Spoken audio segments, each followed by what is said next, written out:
In this video, I'm going to show you how to fix custom loadouts not working in Modern Warfare 3. So please watch the video until the end and follow this tutorial step by step to avoid making mistakes. So let's get started. So here in this article, this will show you how to fix the loadout bug in Modern Warfare 3. So the fixes we can do is to simply remove the cold-blooded perk, because this bug often occurs due to an issue with the cold-blooded perk. If you're using this perk, try removing it from your loadout.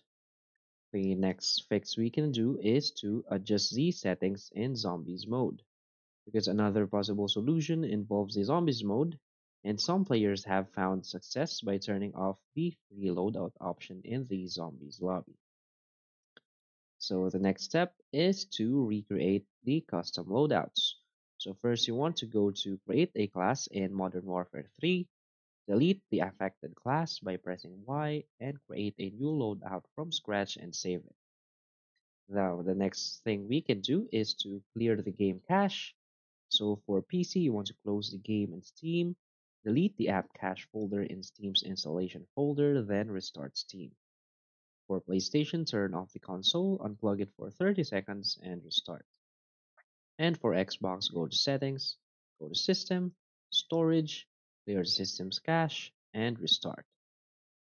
Also, you can remove the Ghost Gloves for Xbox specific users. So in the Create a Class, remove the Ghost Gloves from your character's outfit. Also, remove the hijacked IFF strobe gear. And we can also copy and replace loadouts. So in Create a Class, use the Copy and Replace option to duplicate a loadout over an empty class. And the next thing we can do is to regularly update the game to the latest version. So if it still doesn't work, the only last resort we can do is to simply contact the customer support. So that's it. So if you find this video helpful, please hit like and subscribe. Thanks.